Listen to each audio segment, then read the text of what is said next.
बिस्मिल्लाहिर्रहमानिर्रहीम। अस्सलामुअलैकुम friend, Khan point पे खुशामदीद। दोस्तों, आज हमारे पास एक रिसीवर जो है रिपेयरिंग पे GX6605 जो कि मैंने कल आपको दिखाया था, तो ये ऑन पे रुका हुआ है। ये मज़ीद मैं आपको गौर से चेक करवा दूँ, ये ऑन पे रुका हुआ है जिसकी डिटेल मैंने कल आपको बताई थी। तो इंशाल्लाह अभी जो है इसका सॉल्यूशन करेंगे और सॉल्यूशन करने के बाद इसको कंप्लीट ऑन भी करेंगे ताकि ये ऑन हो जाए।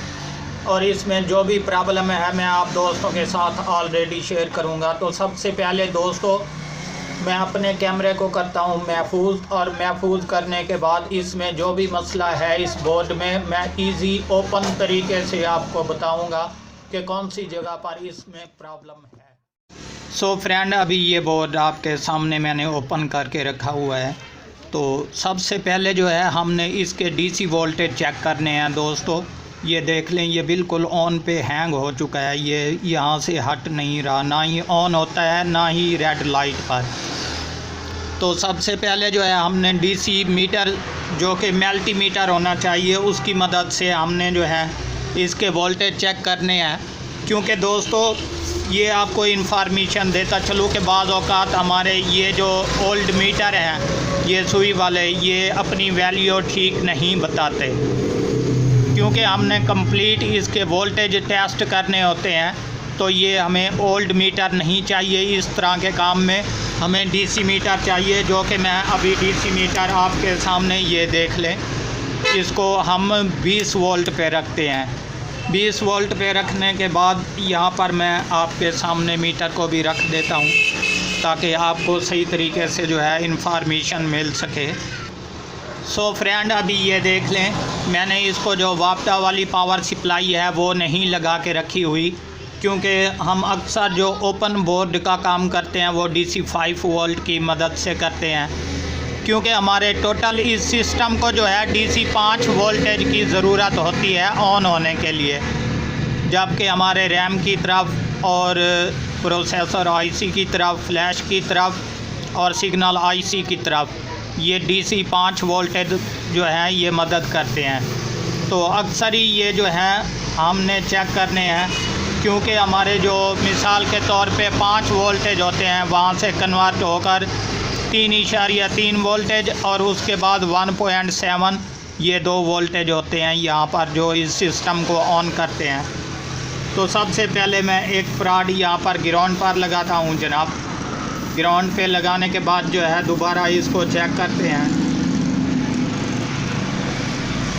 सबसे पहले मैं आपको यहाँ पर दिखा दूँ दोस्तों कि ये मैंने DC 5 वोल्टेज इसको देकर रखे हुए हैं।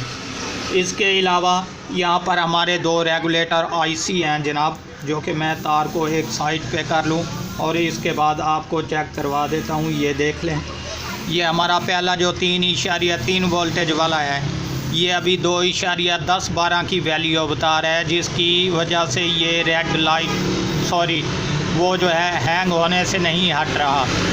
तो अभी इसके बाद ये दूसरे वाला 1.7 वाला यहाँ पर देखते हैं, ये हमारे वोल्टेज बिल्कुल कंप्लीट हैं। और इसके अलावा रहा दोस्तों ये छोटे वाला रेगुलेटर IC, मक्खी IC जिसे कहते हैं, यहाँ पर भी 1.13 वोल्टेज ये क्लियर हैं।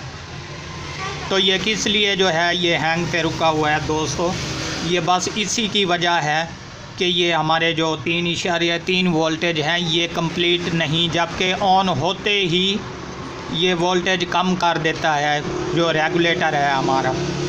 तो ये देख लें, मज़ीद अब भी जो है ये ऑन पे रुका हुआ है। तो इसके बाद दोस्तों मैं आपको मज़ीद ओपन स्क्रीन के ज़रिए बता देता हूँ, क्योंकि यहाँ पर मेरे पास तो दिखाई दे रहा है, शायद आपको दिखाई ना दे रहा हो। ये ऊपर दूसरी वीडियो मैं इस तरफ दिखा रहा हूँ, ये ऊपर गौर से देख लें। यहाँ पर हमारा ये जो 3.3 वोल्टेज वाला रेगुलेटर है ये जो है डेड हो चुका है। ये दरमियान में देख लें, यहाँ पर हल्का सा सुराख भी पड़ चुका है। तो इंशाल्लाह अभी इसको चेंज करते हैं जनाब। चेंज करने के बाद देखते हैं कि दोबारा हमारा ये सेटअप बॉक्स इसी हालत में रहता है या कंप्लीट ऑन होता है।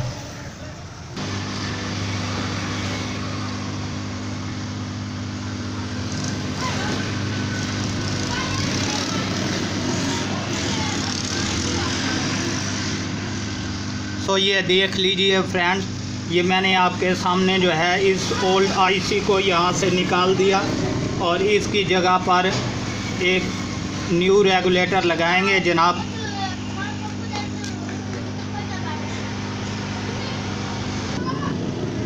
अभी ये आपके सामने दोस्तों मैंने यहाँ पर इसको जो है लगा दिया और इसके बाद हल्का सा ठंडा हो जाए मैं इसको एक साइड पे कर देता हूँ। और एक साइड पे करने के बाद जो है यहाँ पर जनाब अपना हम कीवर्ड वाली स्ट्रिप लगाते हैं और स्ट्रिप लगाने के बाद जो है दोबारा इसको DC 5 वोल्टेज जो है वो देते हैं ताकि हमारा ये सेटअप बॉक्स जो है ऑन हो जाए। तो अभी ये देख लें दोस्तों, मैं यहाँ पर लगाने लगा हूँ इसको DC 5 वोल्टेज और इंशाल्लाह ये कंप्लीट ऑन हो जाएगा, जबकि मैं आपको चेक भी करवा देता हूँ। तो ये मज़ीद गौर से देख लें दोस्तों, ये बिल्कुल ओके और क्लियर हो चुका है, जबकि चैनल भी हमारे जो हैं ये वर्किंग करने लग पड़े। तो बस दोस्तों मसला यही था कि इसमें जो ये वाला रेगुलेटर था ये ख़राब था, जो कि अपनी पूरी वैल्यू शो नहीं करा रहा था, जिसकी वजह से ये हैंग पे रुक जाता था। तो दोस्तों उम्मीद करता हूँ ये वीडियो आपको बहुत पसंद आई होगी। अगर आप हमारे चैनल पर अभी तक नए हैं तो हमारे चैनल को ज़रूर सब्सक्राइब कर लें ताकि इस तरह की हर आने वाली वीडियो आपको बर वक्त नोटिफिकेशन के ज़रिए मिलती रहे।